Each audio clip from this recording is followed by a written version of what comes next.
Chapter 161 I Surrender by Hydesgrain. To Jason, the two beast tides he experienced were still apparent, and thanks to that, giving up was the last thing he would ever do.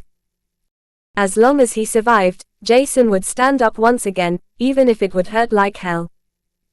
The official cultivation average of all humans was at the expert rank, which included young, old, and ill people. Nevertheless, if humanity fought together, it would be impossible for the beasts on the islands to fight back against the sheer masses of high-ranked humans. Considering that not even some youths within the most prosperous school on Asterix dared to fight back against someone stronger than them, indicated that humans would rather flee and save themselves instead of fighting against someone stronger. In Jason's opinion, humans were extremely weak-willed, and only thanks to strong-willed humans that dared to accept the heavy burden to lead humans, it was possible to survive the last 300 years after the Mana breakout.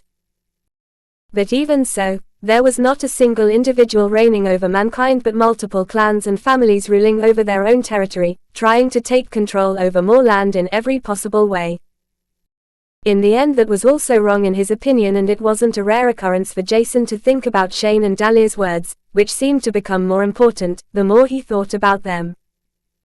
Even if Jason couldn't see himself as someone who ruled others, there was a need for a firm pillar in order to eradicate the threat beasts and foreign races presented before they would even be able to focus on the permanent and temporary rifts within humanity's territories. As long as someone held everything together to a certain extent, the more threatening foreign threats could be eradicated. What happened after wasn't important in Jason's opinion, as humanity should fight with their own problems with each other as long as they united against the foreign threats that were even more dangerous than their own race.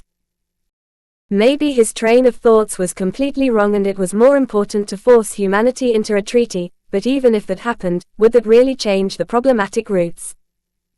Not really, as the strong could do whatever they wanted to, and a mighty background could be considered a free pass for everything, and Jason hated it. Even though he didn't want to be some sort of saint or even something remotely close, Shane and Dahlia weren't wrong with the thought of a single ruler or pillar humanity desperately needed. While he was deep in thoughts, Seren was still looking around, chatting with Milo, who sat down next to the absent-minded Jason, and it seemed like everything was normal like every day, as they didn't mind Jason's behavior. They already considered it as normal because he seemed to be often absent-minded, thinking about something far ahead, leaving him alone in the dark present time. A few minutes passed and Jason only began to notice that something was amiss, as Seren hesitantly tipped on his shoulder. Coming back to his senses, Jason realized the situation he was in, and it seemed like he was really out of luck when he noticed the youth in front of him. Sighing deeply, he asked the inevitable question. "Do you want to challenge me or one of my friends?" Without showing any kind of emotion, even though his heart skipped a beat after he completely scanned through the opposite youth's mana core. "If you're Jason Stellar, I want to challenge you," the youth said, smiling proudly, as his short blue hair shimmered in the sunlight which shone through the windows. Seren, next to Jason, wiggled around on his seat, visibly uncomfortable, and the youth stared at him with an arrogant smile which Seren could only accept reluctantly, as the youth turned around in order to walk towards the arena. A quiet, "I forfeit," resounded through the arena section they were in, and the blue-haired youth stopped in his tracks, only to look back to Jason with a shocked expression as he asked, "You what?" It was as if he couldn't hear Jason completely, and he doubted his ears. This annoyed Jason, as he knew his opposite clearly heard him. Grinding his teeth, he could only repeat his sentence, "I said, I forfeit, are you deaf?" In the end, he wasn't able to hold back as he added a slight provocation at the end of his sentence, "What did you say?"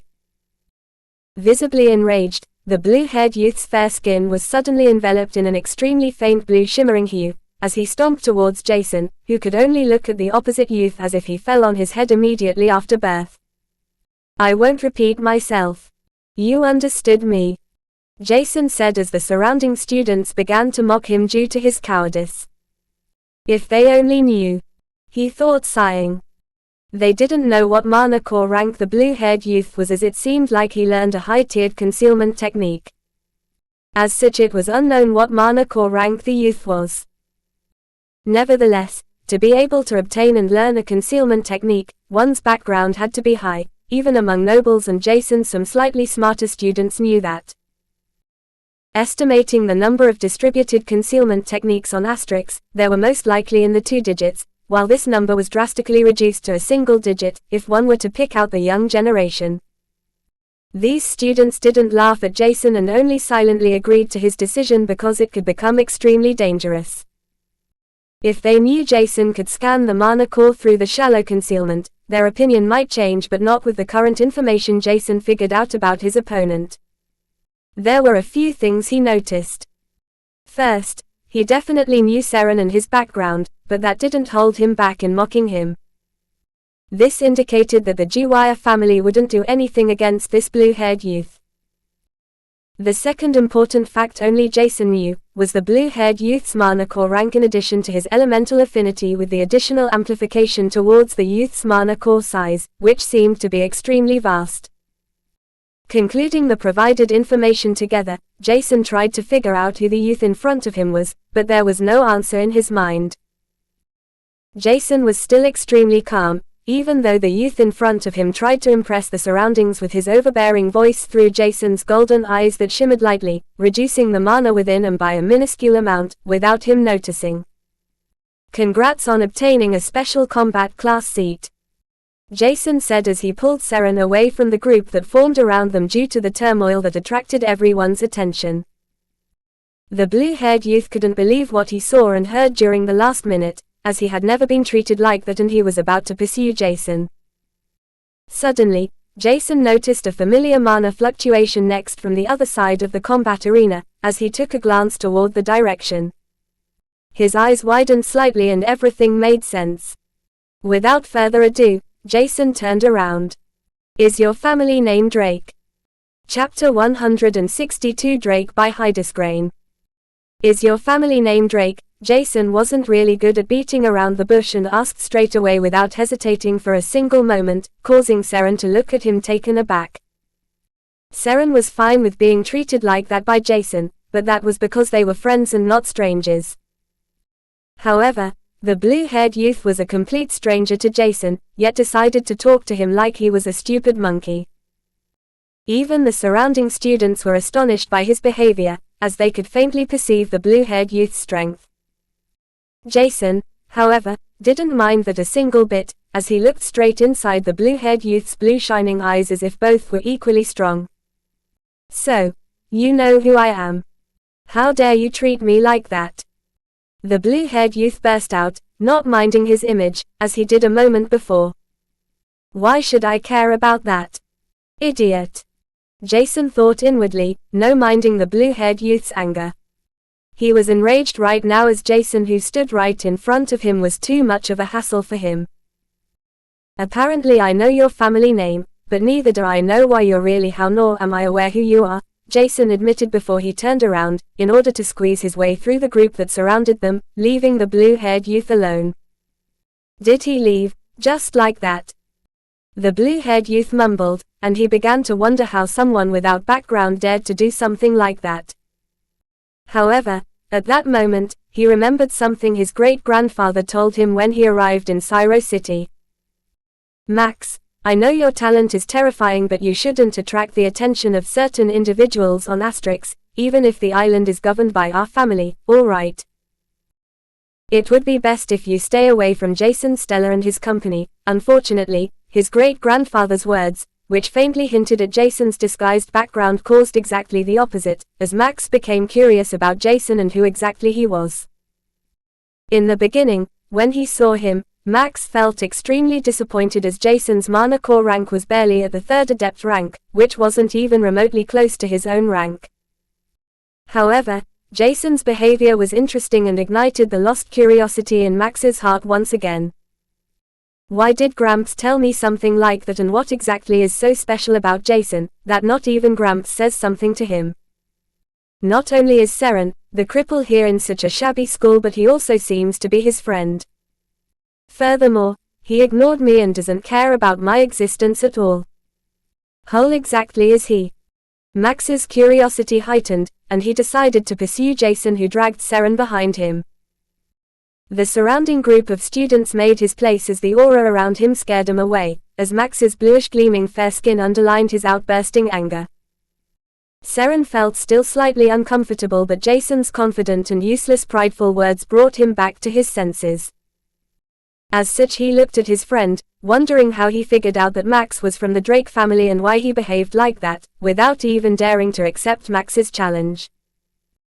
Seren was sure that not a single special combat class seat of any class could handle Max's strength, except the most powerful prodigies from the main school, but it was still not the best move to disregard his challenge and even retort like that.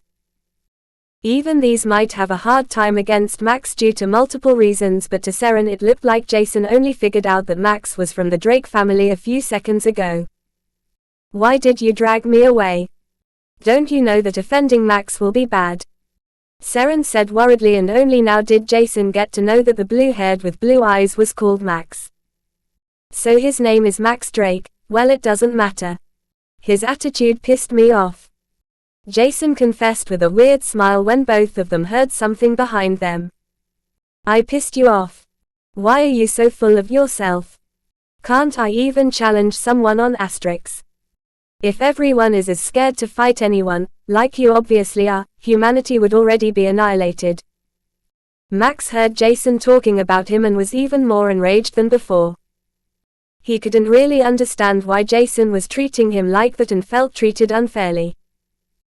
"I don't know if you're just behaving like a spoiled child or if you really are one, but why should I risk injuring myself by fighting against someone with a 3rd expert mana core rank in addition to an unblemished soul bond at the worst? Should I continue and talk about your special trait right now, or can you just stop bothering me?" Halting his steps and turning his head, Jason wanted to finally have some peace. He was still exhausted from his morning blacksmithing exercises, and Jason was not really someone who loved to be the main attraction in his surroundings. Thanks to Max, who needlessly tried to challenge him, even though he obviously knew the outcome, Jason could only come to the conclusion that Max wanted to provoke him or humiliate him by defeating him easily. But how could Max know that Jason knew about his mana core rank? He intentionally concealed. If that was everything Jason knew, Max wouldn't be as surprised as he was right now, but Jason even figured out about his soulbond's rank in addition to his physique, which not many people knew about. At most the big families, clans, companies, and some higher authorities on Canyon knew about it, as it was an important secret weapon of his family. But now, nobody should have figured out about his strength just like that. Max couldn't believe it, and he glared at Seren as if he killed his whole family. "You revealed our family's secret to someone like him. Don't you know about the silent treaty our families have?" Max shouted out, attracting the surrounding students' attention once again. Noticing that, Jason stepped forward, trying to soothe the escalating situation. "It's not like that, relax, or everyone will know about your secret because you'll expose yourself, and nobody here wants that, okay?" Max averted his gaze towards Jason, whose eyes were much calmer than before as he tried to provoke him. However, this didn't change the fact that he was still pissed off. Once Max calmed down to a certain degree, Jason was once again able to talk to him as he said, "Old Drake is here, probably to look out for you, right? Should I ask him why you tried to challenge me intentionally, even though you're not even a student from the main Vanguard school?" Due to his good eyesight, Jason cited something particular which seemed odd as both Max and Seren looked at him weirdly. "How did you figure that out?" "I could have been a Vanguard main school student like Seren is a student of the 6th affiliated school." Looking at his clothes, Max couldn't find anything amiss as he threw an asking glance towards Jason, trying to squeeze a question out of him. "I won't tell you. Let's go to Old Drake," Jason simply said, killing the curiosity within Max, as a bad premonition formed in his mind. Ugh. F***ck. Max could only think in his mind, immediately forgetting how it was possible for his disguise to be discovered. Even Seren was unaware what Jason noticed about Max's outfit, but if Jason answered honestly, both would be left with more questions than before. That was because his mana eyes detected something interesting, as it seemed like Max's clothes were actually from an Earth Elemental Affinity user, as his eyes perceived traces of Earth transmuted mana lingering at the clothes. Chapter 163 Air's Burden by Hydesgrain. Max wasn't able to use his force in order to drag Jason away from his current path because too many students watched them. The only thing he could do was to pray that his great-grandfather wouldn't beat the sh*t out of him, because he disregarded his good-meant advice, some may even see as order. He was suspicious about Jason, as he seemed to know his great-grandfather, which not many people on Asterix could claim, even fewer youths. This was weird, but Max couldn't find a logical reason for this scenario, except that Jason's background was forged. In the end, he convinced himself that Jason was from a large ancient clan because it was easier for him to comprehend that an ancient clan's heir disregarded his authority than a nobody. Taking this scenario also as the reason for him to be acquainted with his great-grandfather, made it much easier for him to understand everything. Nodding his head, the misunderstanding Max formed took a firm place within his mind as he followed Jason, who was still dragging Seren behind him.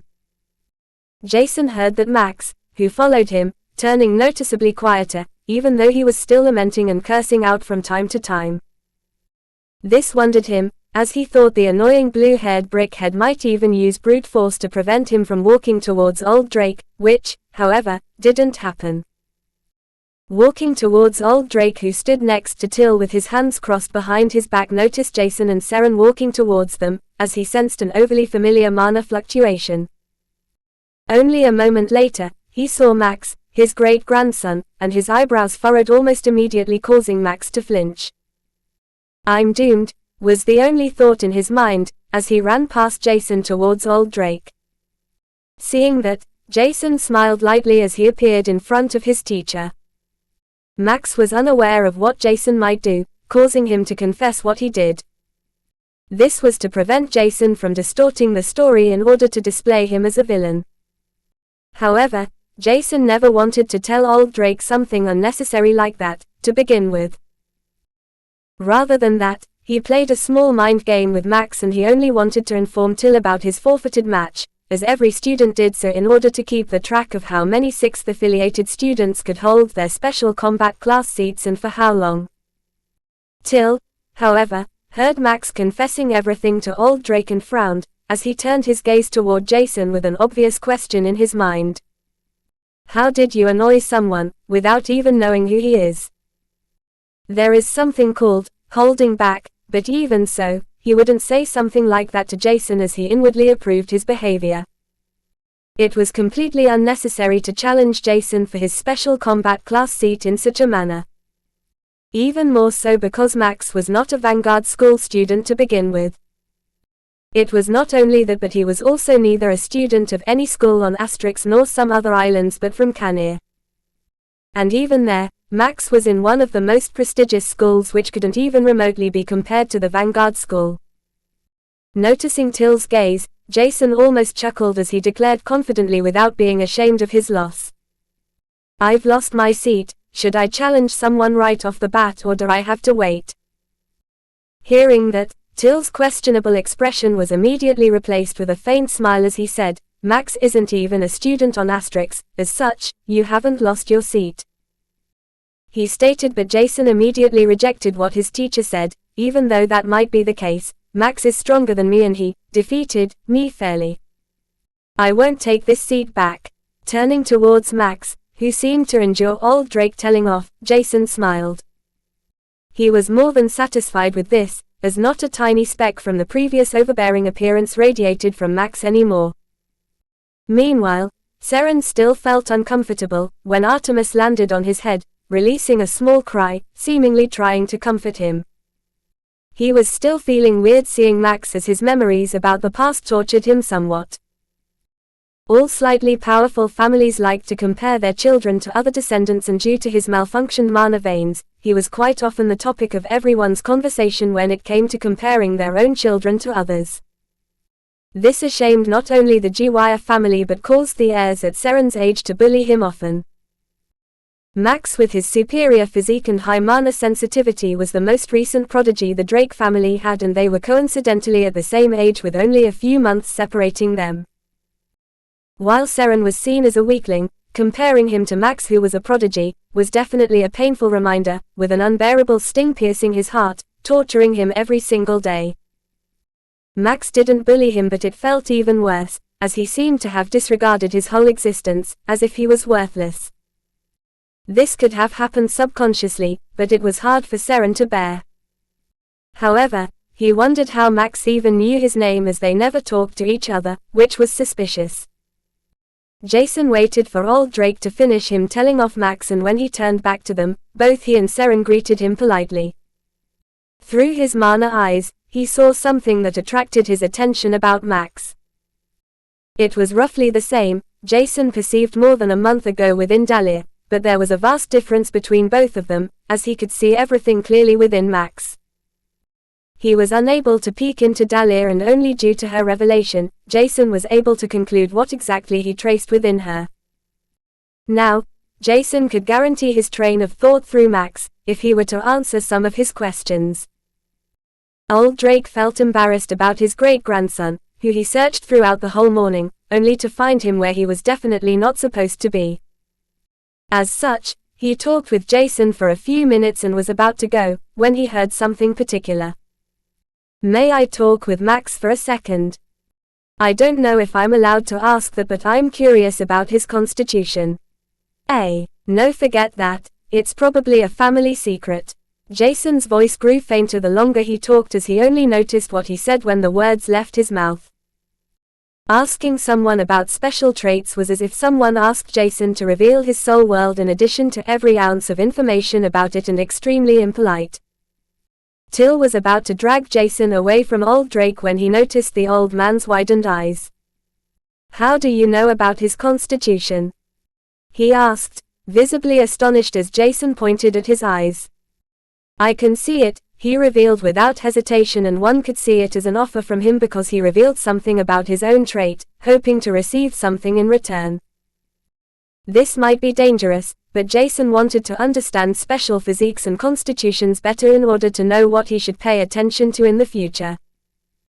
Till only now noticed the significance of Jason's first words, as his eyes similarly widened, which was also the case with Seren and even Max, who knew nothing about him.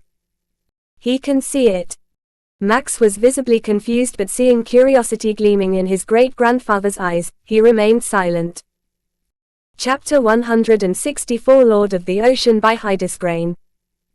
Old Drake forgot that Jason asked an impolite question and went closer towards him, causing the youths to feel uncomfortable. Noticing this, Till obstructed old Drake's way, gently reminding him where they currently were. "This place is not the best for us to talk about something private like traits, right? It would be the best if we go to a more secluded place, like my office." Hearing that, old Drake woke up from his stupor approach, as he noticed the situation they were in. It was as if he was an old pervert, causing him to feel ashamed when he nodded his head as a sign of agreement. Till notified other teachers that he had something important to do in order to replace him at the current special combat class. Before the three youths, Till, old Drake, and Artemis went into Till's office inside the school building. Sitting down on the couch, Jason felt comfortable, even though old Drake and Max stared at him like he was their prey, but he didn't really mind that. Artemis landed on his shoulder, where she barely fitted on, as she returned his opponent's gaze with her blue shining eyes. It was only known that the old Drake and Max really noticed Artemis' existence, which astonished them, as they didn't know what type of beast she was. Max knew many beasts, but his experience within temporary, permanent rifts and other mainlands was shallow, but that wasn't the case for old Drake, who lived for more than 200 years and experienced more wonderful landscapes and hazardous battlefields than most humans could wish for. Pondering deeply, old Drake couldn't remember a remotely close race to Artemis, as her eyes and pitch-black horns were distinct features he had never seen. If it were only her white plumage in addition to blue, almost aquamarine eyes, old Drake could name a few races, but adding pitch-black horns caused his knowledge to be entirely useless.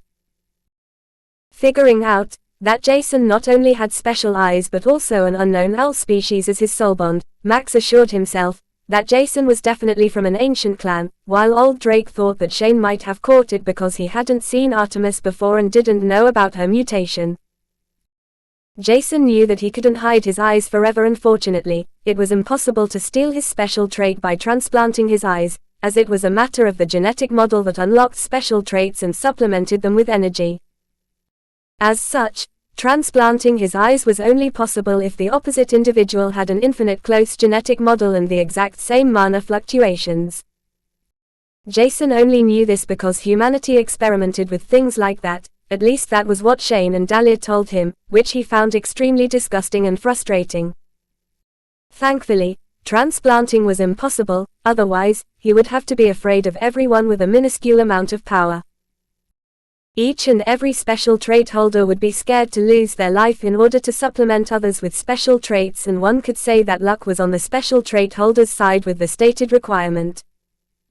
In the end, this meant Jason could reveal his eyes just like that, as they couldn't be exploited like Dahlia's special physique. The only thing Jason would keep hidden partially was his ability to figure out how high Beast's potential was, even though he already told the Flays his secret to a certain extent. After everyone sat down, the room was awkwardly silent, waiting for someone to start, while Till and Seren sat there in order to alleviate their curiosity. Because they were within the room, Old Drake and Max were slightly uncomfortable with any revelation, but Jason began to talk, without minding anyone listening. As everyone here might know, I have a special trait, and it's similar to mana eyes, that allows me to perceive the mana flow in the surrounding. In addition to that, I have an additional feature that allows my eyes to inflict a certain degree of fear within everyone below my mana core rank, while the amount of mana required for someone at higher ranks is extremely huge and only possible with external support. Both Till and Seren should already know that, right? But that's not all. My eyes can see through many things, and it revealed Max's disguise in addition to his mana core size, transmuted mana, and so on, because his concealment is shallow. The reason why I asked both of you to reveal your secret was only for me to figure out something my eyes spotted which I've never seen before.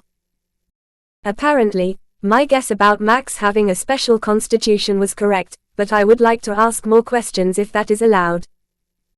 I hope this is possible because I revealed my own special trait to receive both of your trust as an exchange for your trust, if that is feasible. What Jason stated was almost all true, with the exception that he had never seen anyone with a constitution like Max, as he omitted everything about Dahlia, as even Old Drake and Till didn't know about her at all. However, what he hadn't expected were 4 pairs of dumbfounded eyes staring at him as if he was about to con them. What's wrong?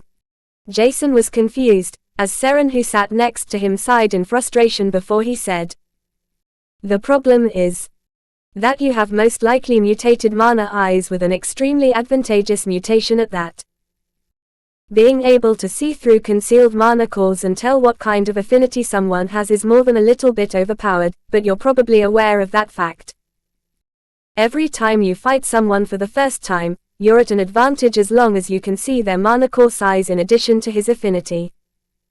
With this information, you can already estimate your opponent's combat prowess and maybe even his or her strategy, and now you're asking us what's wrong." Seren couldn't accept this anymore. He felt powerless next to Jason, whose background was shallow. But even so, Jason was much more diligent and determined than everyone he ever saw, causing him to feel only jealous about his trait, without any ill intention. Till knew more about Jason than anyone else, but even he was astonished, while Old Drake and even more Max were shocked to their cores. Jason meanwhile looked innocently between everyone who sat around the small table, as if what Seren said had nothing to do with him. Old Drake figured out that something had to be special about Jason in order to attract Shane's attention, which would not happen just like that. As such, he estimated a few certain perks about the black-haired youth, which included the ability to see mana fluctuations. However, he underestimated Jason, causing him to feel shocked right now, while Max couldn't even think straight.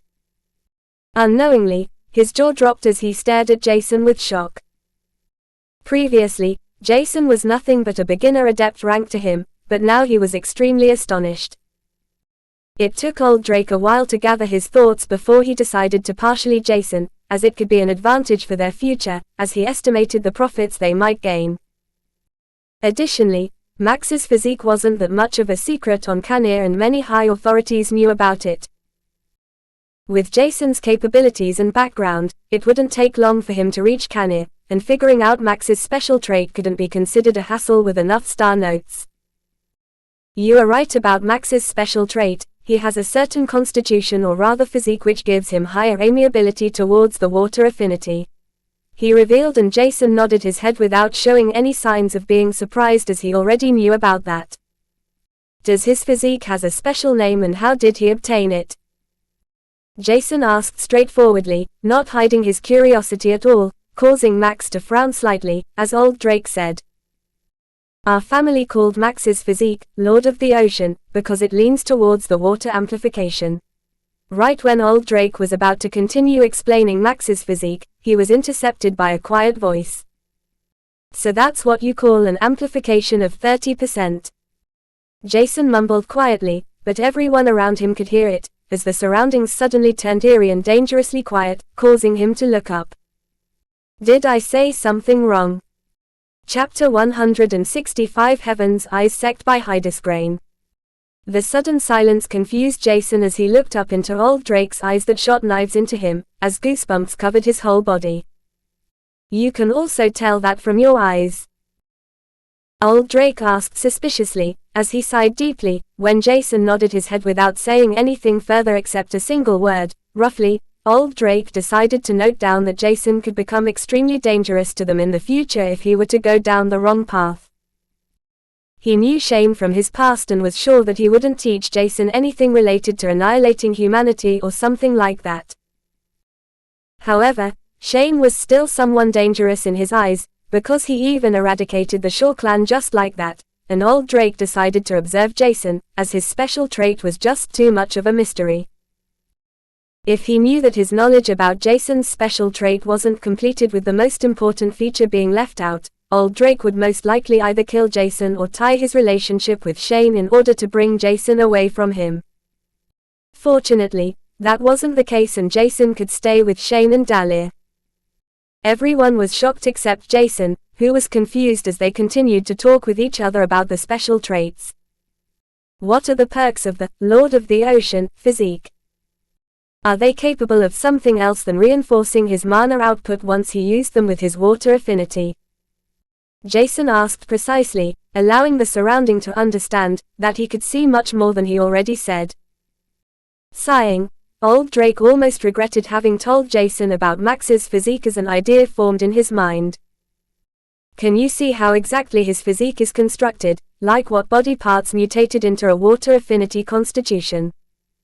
He asked, causing Jason's eyes to lighten up. Scanning through Max with his mana eyes once again, Jason noticed Max's expression as he smiled lightly. Max felt extremely uncomfortable to be completely transparent for Jason's eyes, but there was nothing he could do about it, as his great-grandfather told Jason to tell him what he could see. I already told you that his physique most likely amplifies Max's affinity by 30%, and it seems like his mana channels are completely enveloped with a thick blue membrane, which most likely caused the water physique. Other than that, I can only tell that his mana core is also enveloped with this blue membrane, and if I were to say something, the surrounding transmuted mana particles of other elements seem to repulse him, while the water transmuted particles are attracted towards him. With this, one could conclude that his physique only attracts normal and water transmutes mana, while it pushes away the rest. This is maybe over the top and only a theory, but with this Max might be unable to form a contract with beasts that have a different affinity than water or non-elemental. It is only a thought of mine and might as well be completely wrong. Jason explained his theory and old Drake nodded, while Max jumped up. That's why my father's late worm's offspring didn't want to form a bond with me.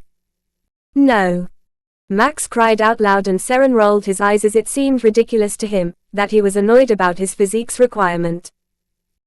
In order to amplify his affinity by 30% was much more than he could ever wish for, as even some unblemished ranked water affinities might be on par with strong magical ranked affinities solely thanks to the provided amplification. Old Drake nodded his head as he mumbled, that's why his mana absorbing and refining was faster close to the ocean, and Jason only heard it faintly, causing him to be even more interested in his physique. Shouldn't they know something like that already? Isn't that quite easy to figure out? Somehow Jason felt that the big families were either extremely stupid or just weird. Even if he was slightly jealous of a 30% amplification, Jason wouldn't want to change with Max, as he would most likely only form a soul bond with water affinity beasts, which narrows his variety of attacks by a large degree. Nevertheless, it was still extremely powerful, and Jason knew that Max could become a terrifying existence in the future, as long as his ambition and determination were strong enough to motivate him. His soul world was what made Jason feel good about not having a physique like Max, as his own variety would be much wider than him in the future.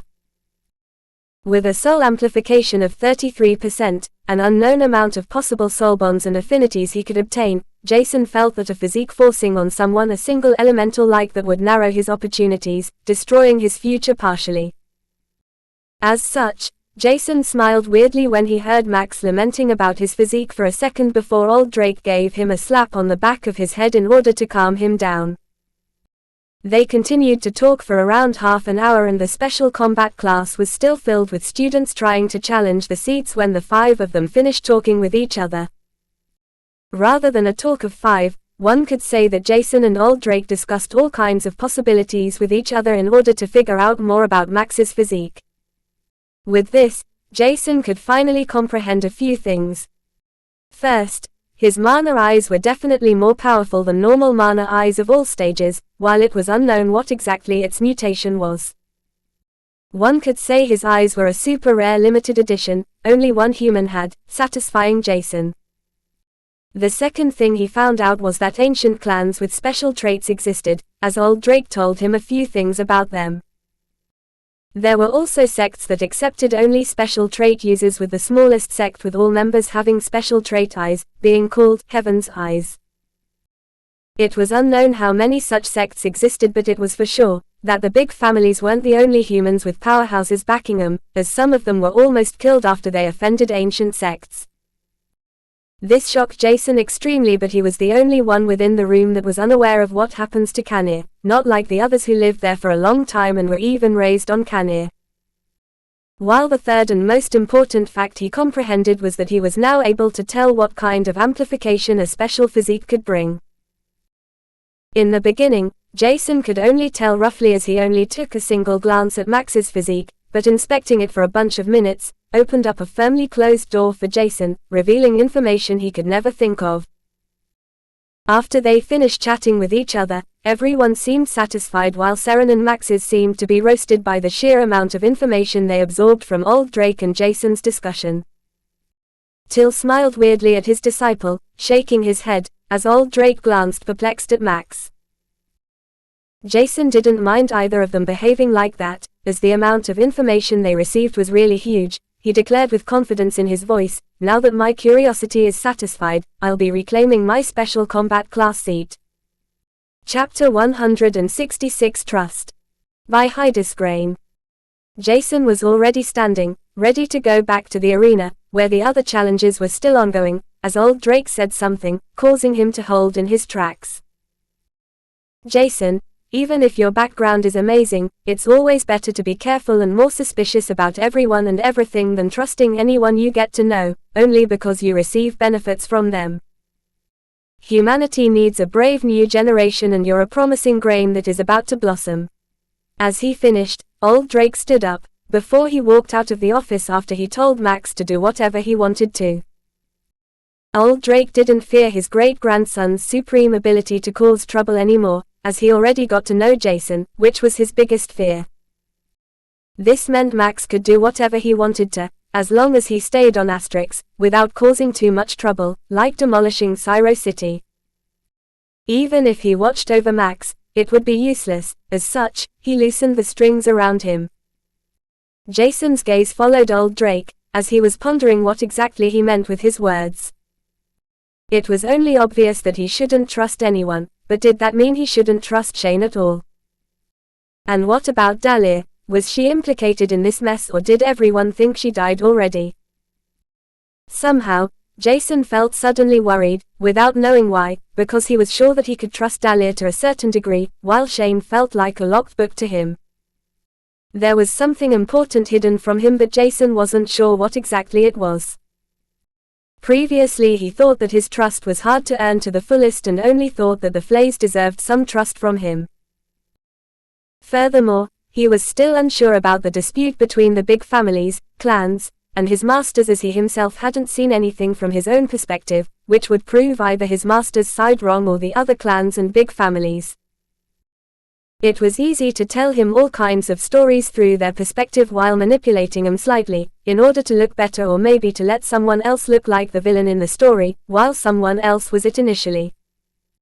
In order to figure out whom he could fully trust, Jason would have to know everyone's background in addition to Argos's true history. In the end, Jason knew that he only trusted himself, Artemis, Scorpio, and his late mother completely. He would die for them if it was needed to save either of them, while the flays could be placed immediately after them. Seren was still young and more naive than he was, and Jason wasn't sure if he should trust him completely, as he could still be manipulated by his family, which was definitely a disadvantage. Till, Shane and Dahlia were always nice to him and gifted him many things, like the opportunity to split his mind, which were in the end, however, rather painful. Furthermore, there was the chance to see the Goblin settlement and the opportunity to gain a huge fortune, which brought him the Black Origin Flame. The most important aspect that caused Jason to trust Shane and Dahlia more than Till was, however, that Dahlia revealed her physique to him in addition to her offer to cleanse his beasts, which would harm her. With ill intentions, she would have hidden a part of her capabilities in order to prevent any kind of pain. In the end, it was extremely difficult for Jason to figure out whom to trust and who he should label as suspicious, without further information. As such, Jason decided to think of ranking everyone roughly in order to figure out whom to trust more and which type of human should stay as suspicious in his opinion. He trusted his soul bonds to 100% because he raised them in addition to the common control one had over their soul bonds, as long as he possessed enough soul energy. Other than that, he didn't trust anyone fully, even though the flays were the closest behind his beloved soul bonds. After them, Shane and Dahlia were the two he trusted the most after the flays, while Till and other members within the big clans were still ranked as suspicious, which included Seren, even if he was ranked in between his masters and Till. As for Shane and Dahlia, as long as they didn't force him to do anything he didn't want to, which could additionally damage anyone around him, Jason would trust them as much as possible because his gut feeling told him it was the best thing to do. The others within the office were already standing and about to go when they noticed that Jason being deep in thoughts about old Drake's words, which caused him to feel somewhat weird. While Max and Seren could only partially understand old Drake's words, Till knew exactly what he indicated. As such, it was only obvious what Jason was thinking about as he gazed at him with a pondering expression. Right now, Jason's potential was at its prime, and even more important for him should be how to increase his combat prowess, because the foreign races seemed to come closer towards Canir with each day passing. Unfortunately, in Till's opinion was only that old Drake's words were correct. Mankind was filled with greedy and hideous humans that would do whatever they could in order to strengthen themselves, even if it could hinder humanity's advancement. Meanwhile, some humans even associated with foreign races in order to become stronger, as they were promised mountains of resources one could only dream of. It was even unknown which big clans associated with foreign races or if humanity could ever unite under the current circumstances. The good meant words old Drake spoke were definitely meant for Jason in order to overthink everything his new master told him. In the end, it also included everything others said because the big families that governed the islands could also spread a twisted history. However, it was weird for old Drake to say something like this, because it would inevitably cause Jason to suspect him too, which Till found weird. He also thought about Shane, who he knew was alive, but he wasn't sure if Dahlia was still alive or not. Still, it was highly likely that she was still alive like Shane, as both of them vanished roughly at the same time. At least he sincerely hoped so. Jason came back to his senses and noticed Till's complex expression that caused him to smile lightly, as he could roughly understand what his teacher thought. Shaking his head lightly, Artemis was troubled to stay on his shoulder, as he went out of the office immediately after Till, who was faster than him to jump out of his train of thoughts. Entering the combat arena only 1 minute later, Jason pondered who to pick as his opponent in order to regain his special combat class seat. During the whole week, the ranking changed a lot, which caused him to scan through all mana cores before he was able to make an unwise decision. He wasn't sure whether he should feel proud or embarrassed about their 6th affiliated school's strength, as most of their seats had been replaced by the other 5 associated schools. But even so, their strength was still better than initially expected, and Jason couldn't help but praise his classmates in his mind. After he scanned through all mana cores, Jason gained a rough understanding of everyone's capabilities, and now there seemed to be another problem. Which poor student should become his prey? Chapter 167, Regaining his seat by Hydesgrain. Instead of going home, Max followed them towards the combat arena because he was now even more expectant to figure out more about Jason's capabilities. Now, he wanted to see his combat prowess, as he wanted to see what a 3rd adept rank could do against other higher-ranked adepts with amplifications that could even allow some students to reach the physique of an average expert rank. He didn't know that Jason's mana core size and physique were already at the 7th adept stage, which would astonish him slightly, while Max was also unaware of Jason's affinities. The only thing he could estimate was Artemis affinity and Jason's inherited affinity through that, while he could only tell that Artemis was a low-evolved beast at the moment. But this wouldn't mean she was already matured or how strong Jason's soul bond could still grow. As such, Max's curiosity was enormous, and he wanted to see a satisfying fight. Otherwise, he wouldn't leave the combat arena or force someone to spar with him in order to feel the excitement within him. Walking around, Jason pondered who to pick as his prey, as he could roughly estimate the average strength of everyone. As of now, it seemed as if most seats were occupied by students with a mana core size and physique of an 8th to 9th adept, which was after their amplification from their soul bonds.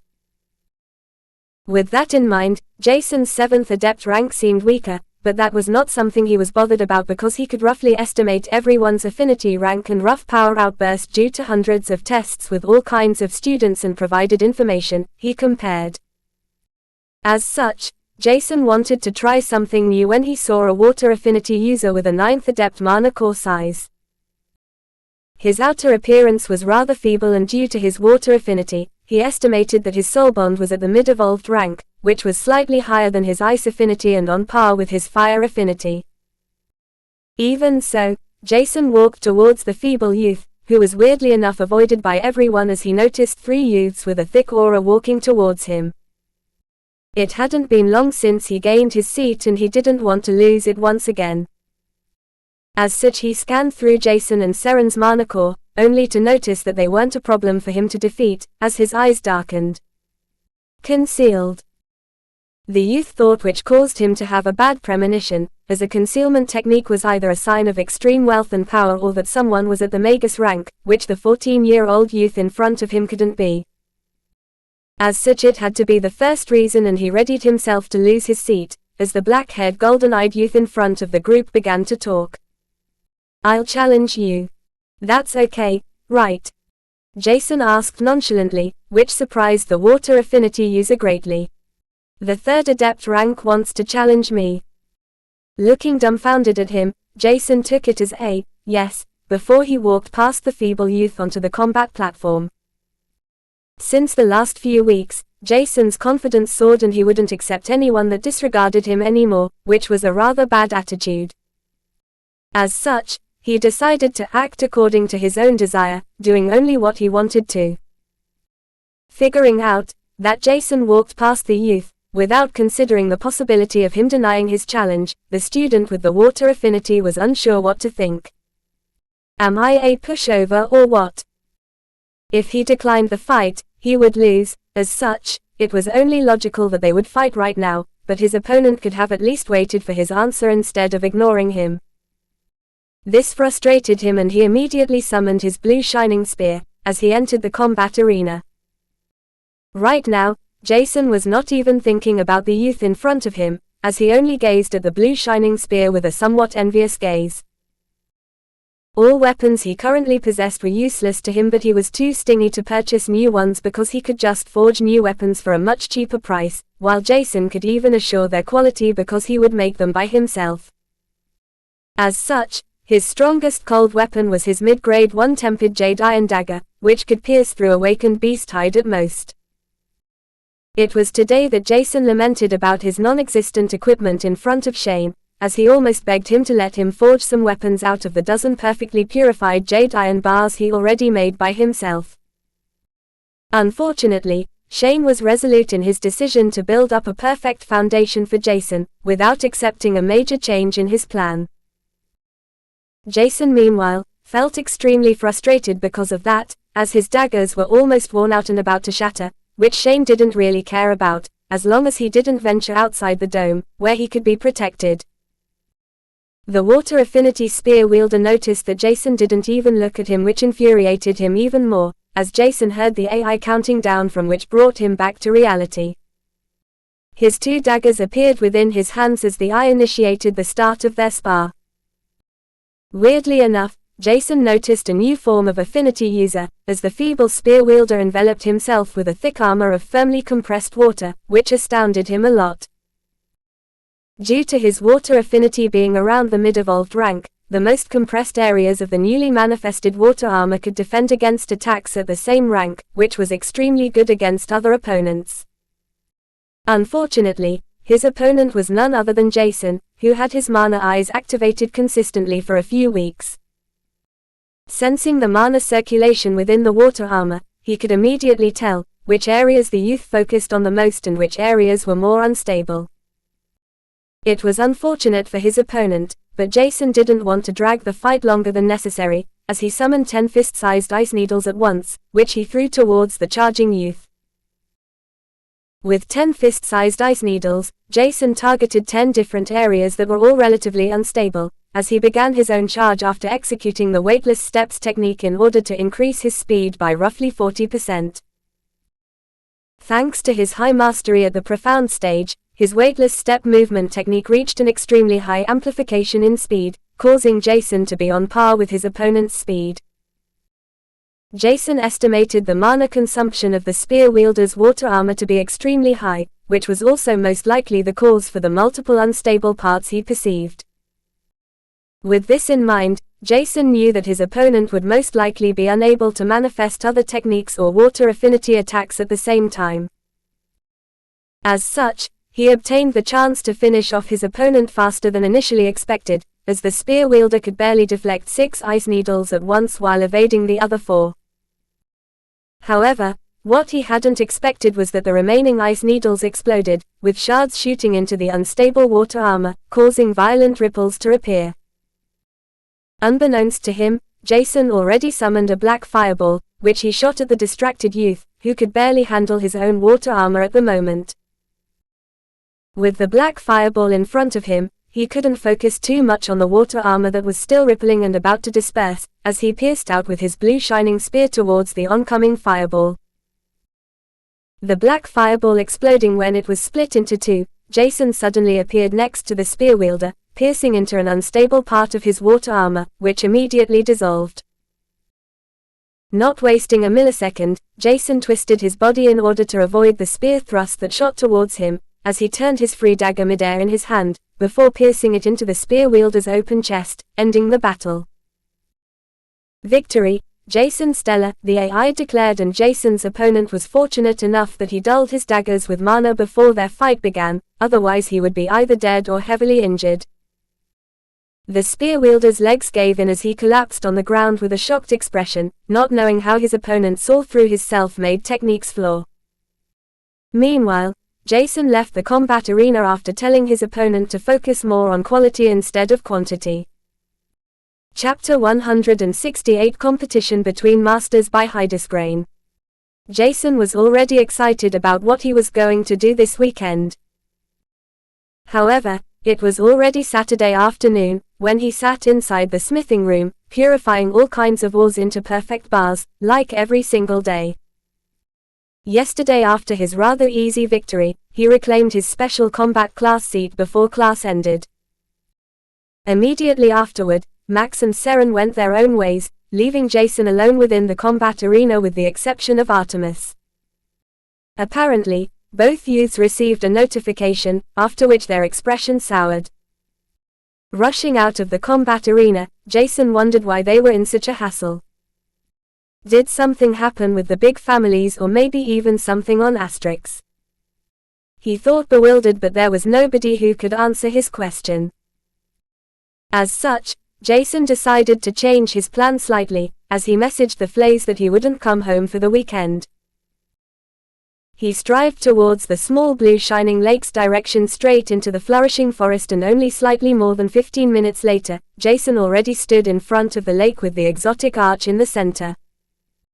Spreading out his mana, Jason activated a certain rune below a tree trunk that was covered with another few runes to hide them. It was as if Jason rang a doorbell when a spatial portal suddenly appeared in front of him, where he immediately jumped through without considering if it was a trap or something similar. With Artemis squeezed on his shoulder, he stepped straight into Shane and Dahlia's hideout, where he was greeted by a radiant smile on Dahlia's face, while Shane only smiled lightly. Seeing them smiling, Jason almost immediately disregarded his previous trust ranking, even though it was still weird for him, as old Drake's words lingered in his mind. Nevertheless, Jason's mission right now was something else. He only wanted to improve his proficiency in perfectly cleansing ores in order to produce the most perfect grade 1 bar. Jason initially wanted to convince Shane to let him craft his first weapon, but he had a different plan, which he would utilize later. Somehow a whole day passed with him solely forging in order to purify iron ores perfectly, while he also ate and practiced the Heaven's Hell technique. When Shane and Dahlia noticed how often Jason practiced the Heaven's Hell technique, they were baffled and asked him about his soul energy replenishing speed, which Jason answered honestly. There was no need to lie, and telling them the truth about his 6-hour replenishing process would not really hurt him in any way. However, what Jason did not expect was their shock, as they looked at him with widened eyes. Previously, Shane already estimated that his soul energy replenishing process should be faster than the average, but he thought it would at most double as fast as the average that most humans had. A replenishing process of 12 hours would already be seen as extremely fast, and one wouldn't even care about one's starting soul energy with such a short replenishing time, as it would be better than high soul energy with time passing. Living for 200 years, one could practice the Heaven's Hell technique exactly double as often as others, which would lead to a devastating gap in soul energy. When Jason finished another perfect purified jade iron bar, he noticed Dahlia looking at him intently, as she did for a few days now. Previously he wasn't sure what she wanted from him, and he didn't feel comfortable with asking her. As such, he tried to ignore her staring at him, but her gaze became even more uncomfortable to endure with time passing. In the end, Jason turned to Dahlia and asked, "Master, can I help you somehow, or is something the matter?" Jason hesitated slightly, as Dahlia was thrown out of her stubborn staring, only to look at Jason bewildered. Clearing her throat, she asked, "Jason, previously I thought you would only forge for a few days before you would ask me what I was waiting for, but it had already been 6 days and there is still not the desired question I'm waiting for." Sighing deeply, Dahlia continued, frustrated, "Didn't you want to increase your soul bond's potential? I told you that I can increase its potential with enough mana stones to supply, and I'm certainly sure that you gained enough from the pseudo-magic grade 3 anvil you've sold, right? Why are you not asking me to help you? I feel useless right now because Shane is always bragging about your determination and achievements to perfectly purify ores into bars. Thinking you might be bored soon, I waited patiently, but there is still nothing I taught you. Let me help you, okay? I'll feel better that way." Hearing Dahlia sounding almost desperate, Jason wondered to what degree Shane and Dahlia were competing with each other in order to let her emotion escalate like that. He felt slightly weird, but it was as if a thick rock was thrown against his head when he remembered that he wanted to increase Scorpio's potential as soon as possible. As such, he smiled at Dahlia with a shining smile, before he said, "Yes, let's do it," with a loud voice. However, now that Jason was distracted, it would only end up in chaos if he were to continue to forge without being completely focused on his task. As such, Shane could only step back and let Jason's second soul bond have its potential increased, which would take some time. Dahlia walked out of the smithy, while Jason followed her with a bright smile after he extinguished his black origin flame and cleansed everything. Due to his mana eyes, Jason found the room Dahlia vanished into within only a few moments later, as he noticed something familiar on the ground of the large hall he entered. A large magic circle, that would dissolve mana stones and isolate everything from within the magic circle from the outside world. This circle was already familiar to Jason, as Till drew the same one in order to provide him enough mana when he refined his brain to establish his sub-area. It was a painful memory and he was slightly scared about this circle, as he knew that not a single mana particle could leave the field, as Dahlia told him to summon Scorpio. Jason did as his master told him when his 30-centimeter-long miniature Parasaur appeared within the palm of his two hands. Gazing gently at him, Scorpio screeched out in joy, when he noticed Artemis sitting on his shoulder, which annoyed it. Jason was unaware of it, but Artemis and Scorpio became somehow rivals in order to attract his attention, as both of them wanted to have him for themselves. However, Jason couldn't be split and they had to share him with each other, which didn't satisfy either of them. Dahlia gave him more instructions that Jason followed, as he placed Scorpio in the middle of the magic circle, where he should stay put. In addition to that, Jason took out more than half of his stored mana stones, which Dahlia noticed with a proud smile. He really gained a fortune, she thought as she looked at Shane's disgruntled expression that caused her to almost blur out in a laugh. My Greedy One. Chapter 169 Beast Cleansing by Hydesgrain. Jason followed Dahlia's instructions and the magic circle was evenly filled with all kinds of mana stones while Scorpio remained in the center, gazing at him uncomfortably and confused. Trying to explain the situation, his soulbond only understood that it was going to become stronger, which made it naturally happy when Dahlia appeared behind it. Jason left the magic circle in order to make some space for Dahlia, as he stood next to Shane. It would be the best if you look at everything carefully with your mana eyes fully utilized. You won't be able to see something like that often, Shane said, not covering his proud expression, as he mumbled, I wonder how much this little scorpion's appearance will change. The last sentence wasn't supposed to be said out loud, but it unintentionally slipped out, which Shane didn't notice. But Jason heard him and he grew curious about the whole process his soulbond was about to went through. Even more so what exactly would happen to Scorpio, as he activated his mana eyes to their fullest capabilities in order to see everything clearly.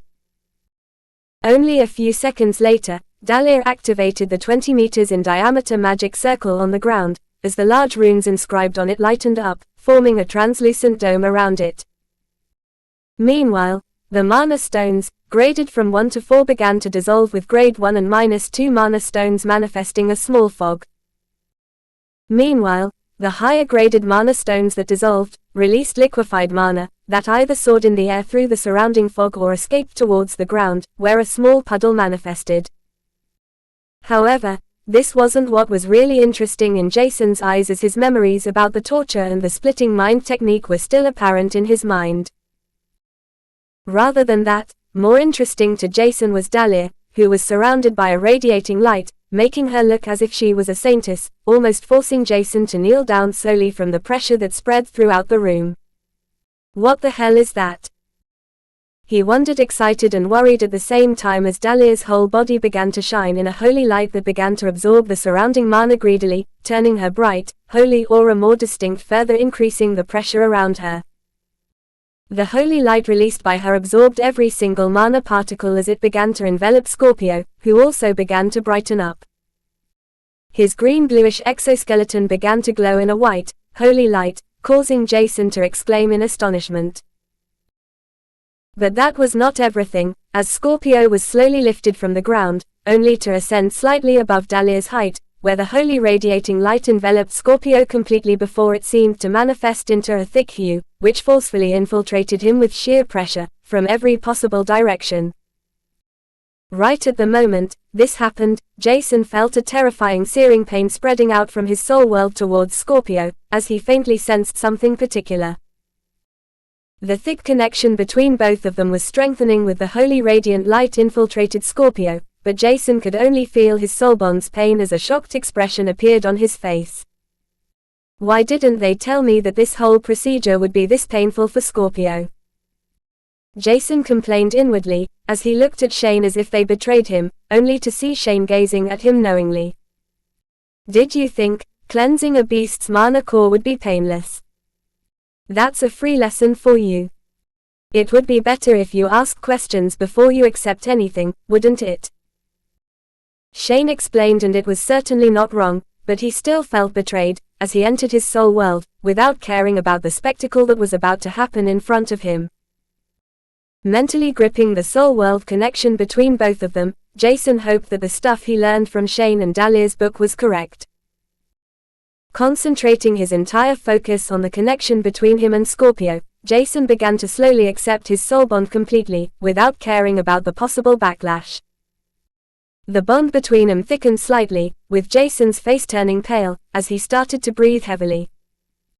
This caused the pain within Scorpio to be partially transferred to him, which was the reason for him to do something recklessly as he did right now.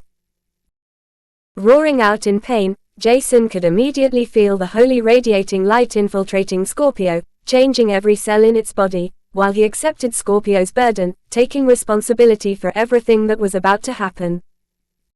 Seeing Jason roaring out in pain, Shane was confused, until he noticed blood pouring out of his disciple's paws, worrying him a lot. Taking a closer look, he barely deciphered a golden hue around Jason's head, which was his individual indicator that showed that he was within his soul world. Is he accepting Scorpio's pain? Shane wondered with a shocked expression, asking himself how the hell his disciple could do something like that while both the contractor and soulbond knew each other less than 3 months. Is he trying to forcefully increase their connection in order to accept his soulbond's pain? Speechlessly watching at his disciple bleeding out of all orifices, there wasn't really much he could do, other than prepare potions for the aftermath. Is he reckless or just stupid? Starting with his preparations, Shane didn't let Jason out of his eyes, as he complained about his disciple's recklessness, while he was on the other side somewhat proud about Jason's decision. Jason was similar to a double-edged sword, talented and definitely prodigy on one side while the other side was naive, reckless, and impatient. Sighing deeply, Shane wasn't sure what to think about Jason anymore, as he was just too mysterious to understand. Meanwhile, Jason endured the pain transferred from Scorpio without complaining a tiny bit, as he felt Scorpio's sincere thanks, as it was much easier for it to endure the pain now.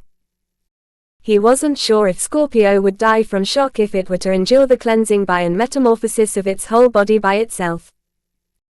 Fortunately, Jason acted fast enough and decided to share Scorpio's pain, as he would rather endure the pain by himself instead of forcing his soul bond to endure it alone. Even though Scorpio wanted to become stronger, it was innately Jason who planted the idea of becoming stronger into his soul bond's mind. As such, he had to take responsibility for everything that was about to happen. However, what made Jason suspicious was that Scorpio went through a whole metamorphosis, as if his whole genetic model changed instead of a simple incomplete mana core cleansing.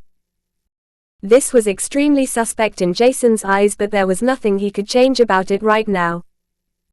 Even so, he was sure that it had to be either a misunderstanding or a lack of communication between him and his masters. Other than that, Jason couldn't comprehend another reason why they shouldn't have told him about the metamorphosis of his soulbond's body in addition to the extreme pain a beast had to endure during the mana core cleansing. Jason wasn't sure how much time passed, but the pain Scorpio transferred through him increased consistently, causing him to sweat heavily in the hope that the holy radiant light would finish the cleansing soon. Hours passed with the moon rising high in the sky only to be replaced by dawn before the holy radiating light seemed to lessen slightly with the searing pain decreasing consistently. Chapter 170 Metamorphosis by Hydesgrain. Regaining his senses, Jason left his soul world, where he was still stuck, only to figure out that he was laying inside a basin. The basin was filled with a strong medical solution that supplied him with nutrition and a calming sensation, while multiple high-graded mana stones were placed around him, additional supporting the provided nutrition supply. Looking down at him, Jason noticed dried blood on his chest and arms. However, Rather than feeling weak, he felt extremely vigorous, full of energy, as he noticed Shane in the center of the magic circle, taking care of Dahlia, who looked similarly wrecked like he probably did. Shit! What happened? Jason almost shouted out, only to notice that he was unable to talk, with a screeching voice leaving his mouth. The vigorous energy within him diminished slowly, replacing his energetic self with exhaustion.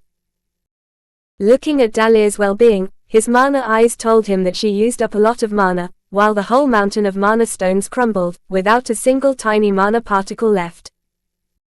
However, what worried him even more right now was that he couldn't see Scorpio, who should be directly next to Dahlia in the center of the magic circle. But there was nobody except his masters, and it almost caused his heart to skip a beat, if he wasn't assured that his second soul bond was alive due to their connection, which seemed to have consolidated.